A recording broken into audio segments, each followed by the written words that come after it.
Salut à toutes, salut à tous et bienvenue dans cette petite vidéo dans laquelle on va faire un peu de bricolage. Voilà, une fois n'est pas coutume, on va bricoler ensemble.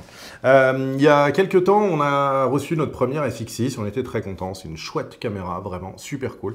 Et si vous en avez une, si vous l'avez déjà utilisée, si vous l'avez déjà louée, si vous l'avez déjà vue, vous vous êtes probablement demandé pourquoi est-ce qu'il n'y a pas d'œilleton dessus. Alors, la FX6, qui remplace non officiellement ou officiellement, je ne sais plus comment on dit maintenant, la FS5, le même problème que la FS5, c'est-à-dire la FS5 était livrée sans viseur. À l'inverse des caméras comme la FX9 ou la FS7, hein, les grandes sœurs, qui eux avaient un viseur. Voilà, tu vois, comme ça. Hop, trop bien, super, génial. Avoir un viseur, ça apporte deux gros avantages.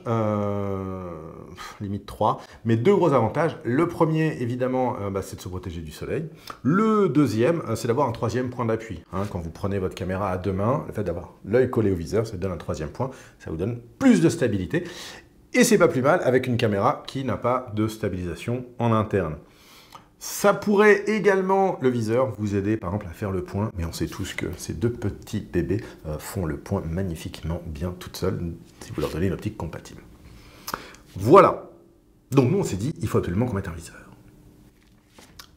Le problème, c'est que l'écran qui est livré avec la caméra a une articulation plus ou moins faiblarde.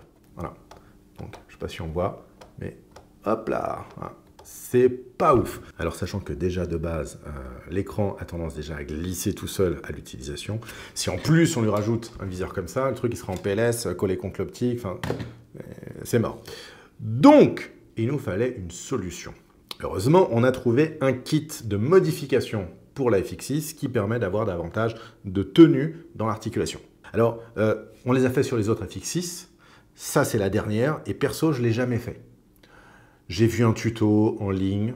Espérons que je n'abîme pas l'écran parce que, sachez-le, le fait de faire ça annule la garantie. Nous, notre kit, on l'a acheté chez Objectif Bastille, voilà, qui ont été de très bons conseils pour nous guider là-dessus. Donc voilà, merci à eux, je mettrai un lien dans la description. Sachez que le kit, du coup, est constitué de ce système avec une articulation, d'une tige, d'un support small rig en aluminium qui permettra de pouvoir bien tout tenir, hein, à l'inverse du petit morceau en plastique qui était de base sur la caméra, et puis du coup du viseur. Voilà. On y va? Alors pour commencer, vous aurez besoin de quelques petits outils, un tournevis cruciforme, d'une clé BTR 3 mm, et puis d'un outil en plastique qui servira à déclipper le boîtier. Voilà. Prenez pas genre un tournevis en métal ou quoi, vous risquez d'abîmer le carénage plastique du viseur. On va commencer tout d'abord par dévisser la première vis qui se trouve sur le dessus. Ensuite, on va retirer le petit capuchon qui se trouve là, qu'on va mettre de côté. Alors, quelque chose que moi, j'aime bien faire, c'est me faire une timeline sur mon tapis. Avec petit à petit, au fur et à mesure que je dévisse, je mets tout bien aligné dans l'ordre chronologique. Comme ça, au moment où je remonte, je reprends tout dans cet ordre-là. Ensuite, on va retirer les deux petites vis qui se trouvent ici sur le capot. Ensuite, on va retirer tous les vis qui se trouvent tout autour du boîtier. Et puis enfin, vous en aurez deux au niveau de l'articulation, une de chaque côté. Donc toutes les vis qui sont sur le contour sont identiques. Ensuite, vient le moment d'utiliser votre outil magique. Alors, messieurs, l'outil magique, c'est le morceau en plastique. Là, c'est pas... ça va, c'est bon. Et vous allez déclipper votre carénage. Donc le but du jeu, c'est de le déclipper, évidemment, sans rien abîmer. Donc essayez vraiment de ne pas utiliser de morceaux métalliques, hein, de tournevis, de machin. Allez-y doucement, parce que si vous y allez un petit peu comme des brutes, vous risquez d'abîmer les pattes qui se trouvent à l'intérieur, là. Toutes ces pattes-là sont clippées, et il va falloir les enlever délicatement. Voilà, une fois que vous avez fait ça, vous pouvez dégager le câble, le mettre de côté. Ensuite, sur l'articulation, normalement ici, vous avez encore deux vis. Voilà, ces deux vis-là, on va les enlever, ça va nous permettre de dégager l'articulation. Et normalement ensuite, votre articulation sort. Voilà, simplement. Retenez bien dans quelle position elle est, puisque s'il vous faut un jour la remonter pour des questions de garantie ou quoi aux caisses, eh ben, elle a un sens. Voilà. En l'occurrence, pour moi, c'était les deux gros trous vers le bas. Une fois que ça c'est fait, ensuite on peut prendre l'articulation ici. Donc, ce nouveau levier, on va devoir le dévisser en utilisant une clé Allen de 3 mm. Tac. Hop. Donc, pour bien le mettre, il faut le mettre comme ça. Donc, les trous sur la partie haute. Et ensuite, on n'a plus qu'à remettre les vis. Donc là, on remet les deux vis qui se trouvent vers l'extérieur. Méfiez-vous d'une chose, déjà à bien mettre l'articulation dans le bon sens, et puis à mettre les deux vis qui sont vers les extérieurs. Ce n'est pas les vis intérieures qu'on met pour le moment. Ensuite, on peut reprendre le capot, et on va le reclipper. Donc, faites très attention, lorsque vous reclippez, de ne pas abîmer les petites pattes. S'il y a des choses qui sont cassées, c'est pour votre pomme. Ce n'est pas du tout une opération validée par Sony. Donc n'abîmez surtout rien du tout. Une fois que ça c'est fait, on va pouvoir remettre les vis tout autour. Les 4 premières sont faciles.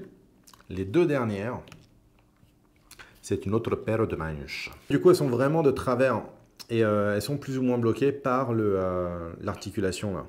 Et voilà, et ça rentre de travers. Si vous n'y arrivez pas, n'hésitez pas éventuellement à prendre un tournevis encore plus petit. Parce que si votre pointe est plus fine, ce sera plus simple pour rentrer.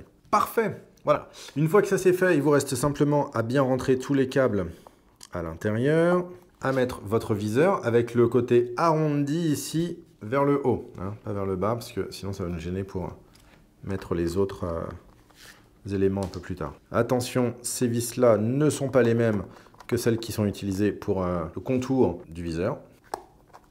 Et après, on n'a plus qu'à mettre ce capuchon-là. Voilà, qui rentre comme un gant. La dernière vis.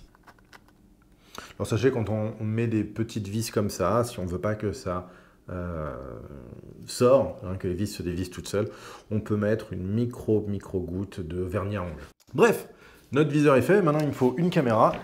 On va pouvoir accrocher notre petit système Small Rig.